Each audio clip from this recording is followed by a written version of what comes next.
Morning, ladies and gentlemen, Strat Gamer here, bringing you the new Anno 1800 episode, and today we're reviewing a couple of mods that are very exciting. So let's dive right in. And in practice, this is actually 4 different mods posted a couple of weeks ago by the same creator. I'm actually not gonna try to pronounce this name, I'm sorry, but it's written TSDPHD.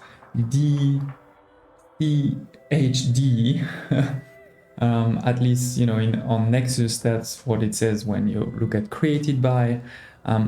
So to this author, if you're watching, please don't hesitate to tell me how to pronounce that.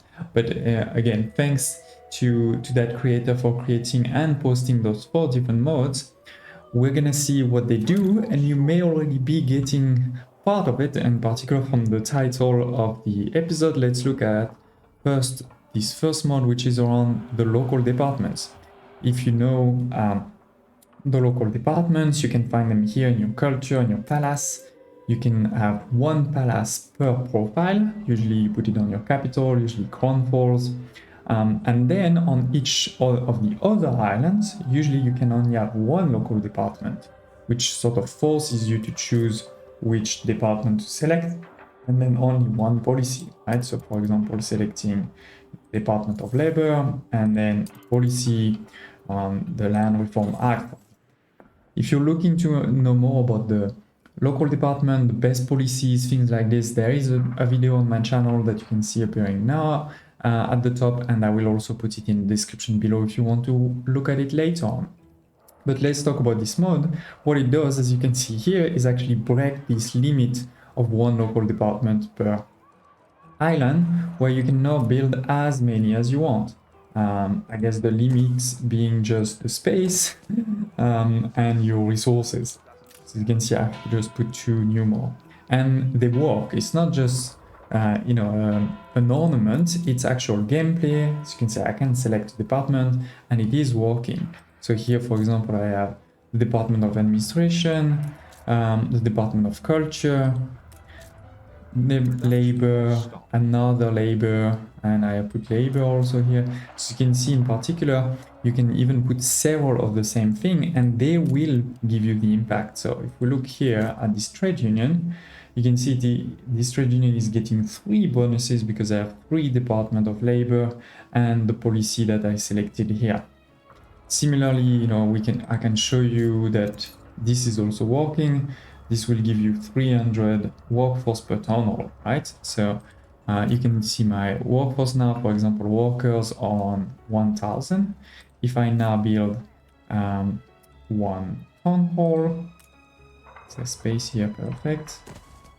Oh, it does need to be connected, right, by the road. Sorry about that. And while now it is connected, we have added 300. So, you know, they're working. It's full gameplay. So indeed, a very interesting mode if you want, you know, it obviously makes the game simpler because it breaks a constraint, a limit. You can now have your islands that are a bit less specialized. You can increase the bonuses, right? Because, for example, here you're getting the 60% several times. So it is obviously cheating in a sense, but, you know, if you're interested, I think that can be a good one. On the other hand, I think some of the other mods we're gonna look at now, I wouldn't call cheating because it's not like they're going to impact your gameplay that much, but at the same time, they could definitely make your life a lot better, and in particular make your cities a lot prettier. Why am I saying that? Well, because you're gonna be able to build other buildings that are limited several times, and things like the Iron Tower, or, you know, the, let's say, Eiffel Tower. You can actually rename it if you want. You know, there is, of course, there is a gameplay impact, but it's honestly not gonna break your game, or if you're at this point in the game, it's not gonna really change that much if you have 1 or several of these recipes. But yeah, usually you can build only 1 per island. Now with the second mode, the Iron Tower Infinite building, if you wish, you can build as many as you want. You can see I've built the second one here. I don't really have a lot of space here. Maybe here, yeah. I can build again another one. once again, the limit is just your space, which I don't have that much on that island actually, but you see I can build many more. All these buildings have several, foundations or faces, so it will take you just a bit of time and resources to get to the fully built one, but you can. Similarly with the warfare, this is the third mod, it's warfare infinite building. Once again, you can build as many as you want. I have one here fully built, another one here in construction, warfare foundation, and I'm sure if I can find some space, I don't know if there's enough here. Yeah, you see you can build another one again. And then the last one, we won't go on this island because I don't have one right now. Let's move to Cape and to this island here. You can see I have one of the new Skyline Tower here, right? It's working, all good. And it's the same for all these buildings. They are working buildings, not just pretty, not just ornaments.